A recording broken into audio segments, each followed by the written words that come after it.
Welcome into the Locked On Knicks podcast. The New York Knicks take a 3-1 series lead, so we do two podcasts. That's just how it works. And there's one big question on our minds. Have the Knicks, after Game 4, figured the Sixers out? That next on Locked On Knicks. You are Locked On Knicks, your daily New York Knicks podcast. Part of the Locked On Podcast Network. Your team every day.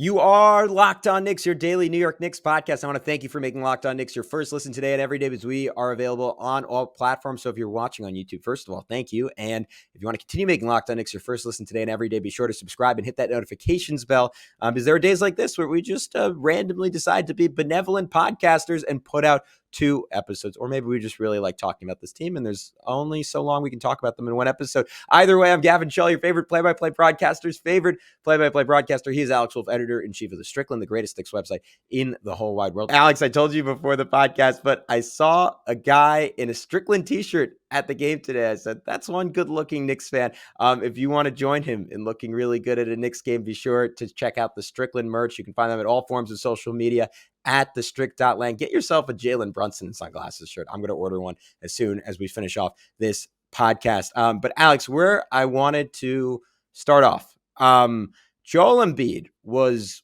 just rolling in the first quarter. And I don't know if the box score did it justice, but it felt very similar to game 1, where it just seemed like the Knicks didn't have an answer to him. And unlike game 1 and 2, if one of the centers wasn't working, you didn't have the pivot to go to the other one because Mitchell Robinson was out.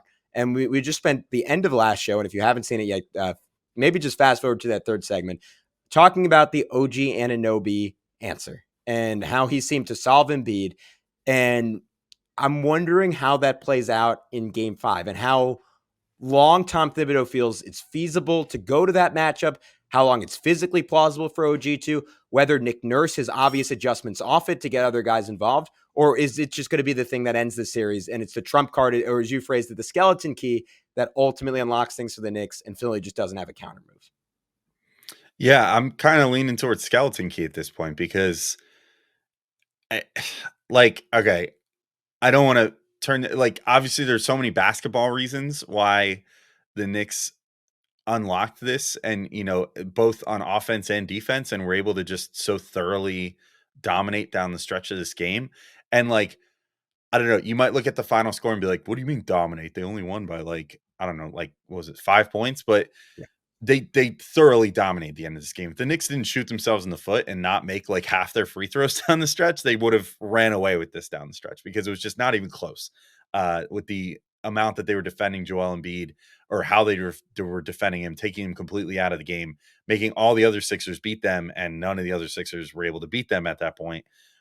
Plus the fact that Jalen Brunson just finally was able to get whatever he wanted, get to the free throw line if he had to, but otherwise just tough shot making and everything else. I mean, fantastic stuff for the Knicks. But to take it the non-basketball way, I hope this doesn't come back to bite me, but I think the Knicks have broken their spirit. I mean, you have Joel Embiid after the game coming out and basically, because he hasn't exhausted, blaming everyone else and the refs and anyone else that's not him on his team. He now is blaming the fans for selling their tickets to Knicks fans. Thank and you, letting too many. Appreciate it, guys. Yeah. Gavin, and letting too many Knicks fans in the building or whatever, and being like, "Oh, it was really disappointing." That there were so many Knicks fans there. I thought this was a sports town. I mean, just throwing his own fan base under the bus like that.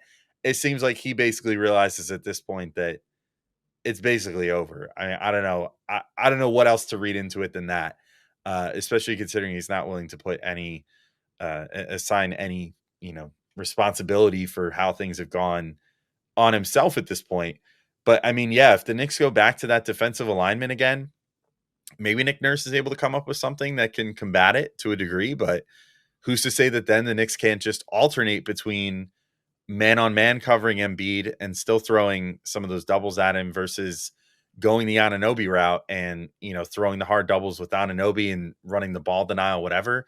The Knicks now have 2 viable looks that they can throw at him. And if Mitchell Robinson is able to come back from Joel Embiid injuring him, in game 3 and come back for game 5, then all of a sudden you're looking at, oh, they have maybe the single best man-on-man defender for the Joel Embiid matchup in the league, combined with what now looks like one of the best strategies that's been employed, whether it was fully intentional or whatever or not in the fourth quarter.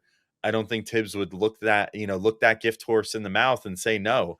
If they get the opportunity to run that defense again in game 5. So to me, taking Embiid out of this series was the number one thing, and they've done it now. They're going to get him on short rest. Like, this is like the equivalent of, like, for Embiid having to turn around like just over 2 days later and having to play again is a lot like, having to bring a pitcher out in the World Series on like 4 days rest, and you say, hey, pitch 1 day early and do it just as good as you did before. But Embiid just is not really built for that. And so I feel great about this. I feel like they have the right strategy. They're going to have Embiid not at his best mentally or physically, given how he ended this particular game, and with a great level of success in the playbook as far as figuring out how to beat Joel Embiid and how to beat these Sixers on the other end as well. Like, I feel fantastic going into game 5 now at this point. Yeah, I think it is not a primary defense on him, because I think the first quarter version of Embiid is just going to be able to establish post position on OG, because it just kind of because of the physics of it. But when he's tired, this is a way to make a bad situation worse for Philly. And I went into it last pod, but I won't belabor it. It was torture for Joel Embiid, like utterly exhausted and gassed, to have OG Anunoby just in his grill for the final 12 minutes of this game. And if I'm Tom Thibodeau, that's how I'm approaching it. A perfect best case scenario, you get Mitchell Robinson back, to your point. You're able to rotate him and Hart. You're able to find out early which one of those two guys is a better option. You ride that better option. And fourth quarter, you make sure you get some goddamn minutes with OG Anunoby at the 5 spot, because it worked brilliantly. And to your point, was plausible because of Precious's ability to play free safety and guard Kelly Oubre. And Kelly Oubre tried to go at him a few times, and one time beat him on a drive, and the other time Precious was there. And Precious got 4 blocks. And what did he finish this game with? Like 20 minutes. Precious had 4 blocks in 20 minutes in this game. It's a block every 5 minutes. An incredible stat. And he has mobility that you can put him on a Kelly Oubre in a way you can't do that with Mitchell Robinson. As good as Isaiah Hartenstein, I don't think you can comfortably do that with Isaiah Hartenstein. Achua just gives them this switchable countermeasure. And if you remember, after those trade deadline moves, I had this whole rant about how Tom Thibodeau has a full toolbox, right? And it's a little less full than you would hope, because Mitch was out and Randall is obviously out long-term and Bogey missed this game, but still a pretty solid toolbox. And it's just, can he deploy the pieces correctly? He did exactly that in this game, down the stretch of this game. And I think if he can do it one more time, it goes back to the quote Tibbs says after essentially every game, like we have everything we need to win. And he does, especially in this series. And it's just about correct usage. But let's talk about some of the other guys that led to victory. Before we go negative and dive down the Donte DiVincenzo rabbit hole, because it was not a good game for our guy Donte on either end of the floor. I want to praise Deuce McBride again. 27 minutes, 13 points, 4 rebounds, third on the team with a +8 net rating. Alex, what do you see from him this one in supplementing Jalen Brunson and just providing some modicum of offense in a game where only 3 Knicks got to double figures? Yeah, it was exactly that. I mean, what you're getting out of him on the defensive end, and he, I think, did a really good job with Maxey. I mean, it's kind of downplayed by the fact that Embiid did not play as well as he has, and obviously coming off a 50-point game last game, even though most of it was free throw grifting. To hold him to 27 points was a big deal, but holding Maxey to 23 points as well. I mean, this is a guy that's been basically, I don't know if the averages quite are to 30 points for this series, but feels like he's been averaging 30 points for this series. If not, it's very, very close. Hold him to 23. We have to note, Alex, only 5 in the second half. I'm triple checking that now, but I'm pretty sure he only had 5 in the second half. Exactly, which is to say that, like, the Knicks finally did the thing that they needed to do, which was they forced everybody but Maxey or Embiid to beat them. And I think that, Deuce McBride winds up playing that whole fourth quarter, and, playing a huge part in it, just by virtue of playing that good defense on Maxey, but also the clutch 3-point shooting. Like, it's really funny. I was like, I remember after game one, I was talking to someone that I know it's a Sixers fan, and we're going back and forth a little bit, and he was like, I don't know, man, I feel really confident in the Sixers the rest of this series now, because like Deuce McBride isn't going to shoot 5 of 7 every game. And I was like, dude, I tell you what, you probably don't know Deuce McBride then, because like the way that he shot this year, yeah, I wouldn't be surprised if he shot 50-60% for half a series, and he might have a stinker or two in there, which he did. But I mean, he came through and gave them the offense that they needed in this game. And to your point, like, just kind of gave them when they needed that little bit of offense with Brunson on the bench, when, Brunson came down a little awkward to end the third quarter, and every Knick fan kind of collectively held their breath for a couple minutes while he went to the back. And I don't know if he got retaped or what, but like went to the back, and you were kind of just sitting there on pins and needles, like, oh, what's happening to Brunson right now? And then Deuce kept things afloat and, made some shots there and helped keep the offense going. Like, that's just what he's been doing this series. And, not only doing that, but providing the defensive force needed to keep up with Tyrese Maxey in this series, and doing a damn good job of it.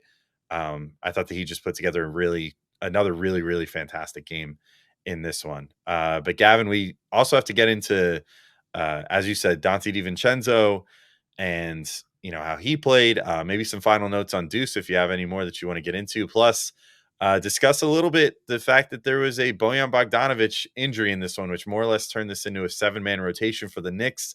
Is that going to be sustainable going forward? Is that something they're going to be able to keep doing? Or are they going to need to potentially break in case of emergency on someone like Alec Burks going forward? So we'll talk about that in just a sec on Locked On Knicks. But first, we wanted to remind you that moms are a gift. So give her the best gift this Mother's Day. Get gifts as thoughtful as she is with DoorDash. Select from hundreds of expertly crafted bouquets to the best of tech to self-care essentials and more, delivered right to her door. Does mom have a sweet tooth? Is she a tech enthusiast, a beauty connoisseur, or is she outdoorsy? No matter what she's into, you can make her smile with a fruit or flower bouquet, makeup, tech gear, workout wear, and more. Get thoughtful gifts she deserves with the convenience you need. Choose same-day delivery or schedule a week ahead for when flowers and gifts should arrive to her door with DoorDash. Alex, I'm so forgetful about Mother's Day. It's maybe my worst holiday. I'm sorry about that, because I have a great mom who's super generous with me. So I am actually going to take this option and get all my Mother's Day gifts all in one place. And if you want to get 50% off your next order, up to $15 when you spend 15 plus on your next flower, convenience, grocery, or retail order, you can now do so with code LOCKEDONNBA. That's LOCKEDONNBA. Order using DoorDash today. Terms apply. And today's show is also brought to you by our good friends over at Nissan. And are you the kind of driver that likes to push things a little further? Do you ever wonder what adventure could be around the next corner? Our friends at Nissan have a lineup of SUVs with the capabilities to take your adventure to the next level. Take the 2024 Nissan Rogue, for example. It's perfect for city drives and great escapes. Has class exclusive Google built-in, which is your always updating assistant calling for almost anything. Gone are the days connecting your phone, because Google Assistant, Google Maps, and Google Play Store are built right into the 12.3-inch HD touchscreen infotainment system. The 2024 Rogue is the perfect midsize crossover for your next adventure. But let's say you want to get a little bigger of a car. The 2024 Nissan Pathfinder might be for you. It has room for up to 8, an expansive cargo capacity, and advanced available 4x4 capability. And with 284 horsepower and up to 6,000 pounds towing, when adventure calls, the Pathfinder is there to answer. So take the Nissan Rogue, Nissan Pathfinder, or Nissan Armada and go find your next big adventure. Shop NissanUSA.com.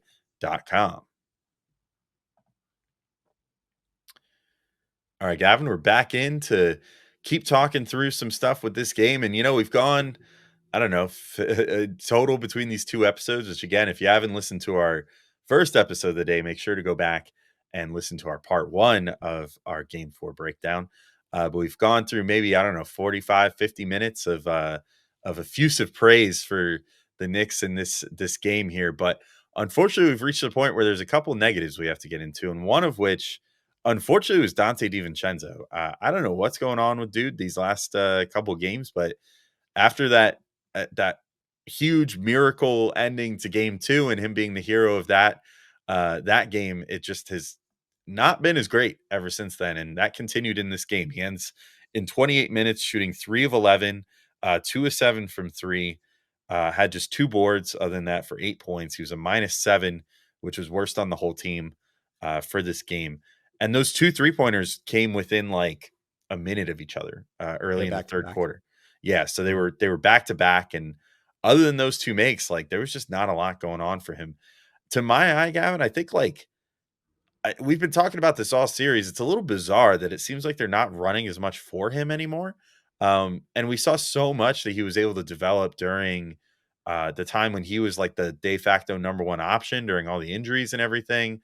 And, we saw a lot of, design plays for DiVincenzo that kind of leaked through to the back half of the season, which led to some big scoring efforts for him there. He was bringing the ball down the floor a little more. They were running the quick little handoff with him and Hartenstein, where Hartenstein would kind of come to the top of the 3-point line, do a quick handoff to DiVincenzo, screen off his man, and DiVincenzo just gets a money, easy 3-pointer. We're just not really seeing much of that anymore. And I don't know if it's just that Tibbs isn't trusting him as much because Devo's been playing a little loose, a little too loose at times right now, like where it seems like things are a little sloppy for him. Or if they're just kind of trying to go in a different direction with trying to get Brunson going and obviously utilizing Hart a lot more. In this game, utilized OG a lot more, as someone who's maybe a little more capable of kind of putting the ball on the floor and creating offense rather than just needing a set play called for them or whatever. But it just seems like DiVincenzo is going through real waves here as far as like how effective he can be. And I wonder if it would be a good idea in game 5 to try to get him going early with some design plays to kind of set the tone for him for the rest of the game. So let's just put this in perspective, right? Before this playoff run with the Knicks, where he's putting up 11 points a game, he never averaged more than 6.5 points in a playoff series. Had never averaged more than 23 minutes, and that was over 3 games with the Bucks in 2021 before he got hurt, and they eventually went on to win the title that year. He's not someone with really any playoff resume to speak of coming into this season. Had never shot better than, as a rookie, he was 45% from the field. The next time in 3 games, he was 19% from the field. Last year with the Warriors in 13 games, he was 37% from the field, 34% from 3, right? This is not a guy who's been successful in the playoffs. And now that's not me crapping on Donte and saying he sucks, forget about him. It's just putting in perspective what the Knicks are asking him to do, which coming into this series, I think the expectation was like he's probably going to be your second leading scorer, or at least that's what he was in the regular season out of the guys who are still around at this point. He had an amazing game too, right? Obviously that shot is going to live on in Knicks history. I thought his defense in that game was incredible and was honestly the separator in the Knicks winning that game. They have to make more of an effort, to your point, to just run plays for him, to run dribble handoffs for him. And it's almost non-existent right now. And I think the combination of the Knicks not being hyper conscientious about doing that, and Donte then I think shrinking a little bit in turn because he's not developing that rhythm and saying, all right, like, and there's a little bit too much right now of Jalen's back. We are just going to lean into him. And it's been 2 straight games where Jalen's been asked to do everything. And I can't remember if this was in our first episode of this. We just talked about this pre-show, but at a certain point, Alex, like that, like you're going to run into a wall. Maybe it's not in this series. Maybe it's not even the next series that's increasingly looking likely to be against the Pacers with them winning tonight and going up 3-1 as well. But there is going to be a point, presumably in the conference finals, if the Knicks get there against the Boston Celtics, where you can't just say, hey, watch Jalen cook, and you're going to need someone to be shooting it at a high volume and scoring at a high volume. And I just think no matter what next game, Donte DiVincenzo has to find a way to get up 10 threes. And you know what? He got up 7 in this game. That's not terrible for 28 minutes, but he has to get them up. He has to make them. He has to continue attacking the basket, has to get the ball in little dribble handoffs. And there just has to be an emphasis late in games to say we can do something other than, hey, Jalen, go cook them, because you see in every single game in this series, the Knicks offense bogs down in the fourth quarter. And it gets to a point where every possession is letting Jalen hold it until there's 7 seconds left in the shot clock and telling him to go make some magic. And so far he's done it. Give him credit. Like he's playing like a top 5 player in the world right now. It's something to watch. It's not going to work forever. And Donte to me is a big part of that solution. And on both ends of the floor, like he just wasn't really there tonight. He wasn't really engaged, and they absolutely need more from him. Yeah, I'm with you there for sure. I guess the last point to get to here, Bojan Bogdanovic, unfortunately gets hurt in this game. For once in this series, I would say not a dirty play, not thanks to any sort of dirty play. Joel Embiid did not, in fact, power bomb him through the announcer's table like a WWE wrestler, like he probably wanted to. In fact, it was just he was going for a loose ball. Nick Batum was also going for the loose ball. Legs got tangled. Bogey did something to his ankle. It didn't look like it rolled sideways, so I'm hopeful that maybe the diagnosis here, the Knicks called it an ankle contusion. I'm hopeful that, maybe it's something that with a little R&R for the next couple of days and a good tape job can be playable for, 15, 20 minutes, like what the Knicks have been asking for out of Bogey lately. But there is a chance that because he didn't come back in this game, that maybe he will not be able to come back for game 5 as well, and might be, sort of on the shelf until the next series potentially. If the Knicks or of course a potential game 6 if the Knicks end up having to go that far. But let's just assume for the sake of argument that this is going to be something that's going to keep him out for potentially a few games and possibly into a round 2 matchup or into a game 6 or whatever the case may be.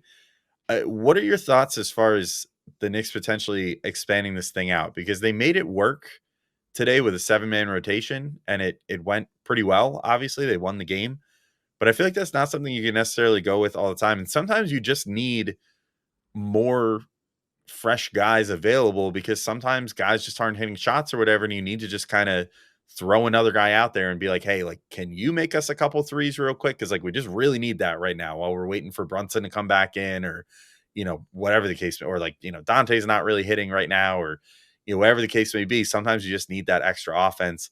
The obvious answer here is potentially Alec Burks, who the Knicks, traded for along with Bogdanovic and managed to play his way out of the rotation by just generally chucking too much.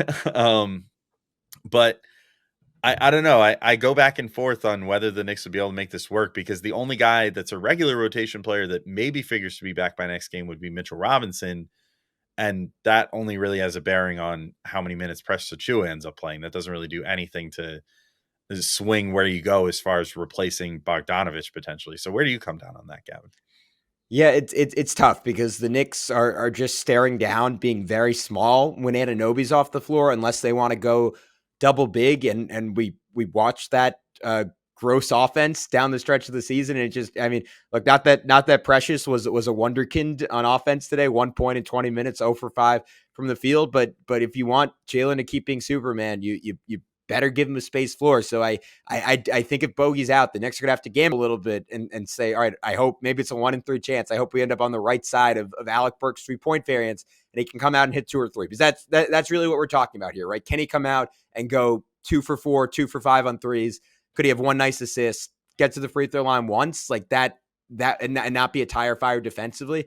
That's what we're asking for. I think that's a lot to ask this late in the series. Like, we've seen the Sixers try to incorporate DeAnthony Melton. I mean, it's a little different because he's coming off an injury, but he's a much better player than Alec Burks, and he hasn't looked really good. Buddy Hield, who's also a much better player than Alec Burks, was non-existent in this series. The one thing that Alec Burks has in spades, which is kind of buoying campaign for the Sixers, is confidence.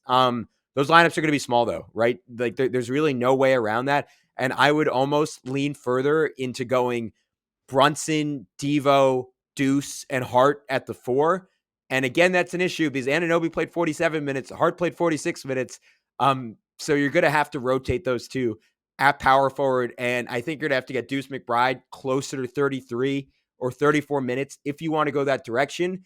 My inclination at this point is I could see Tibbs doing that a little bit more.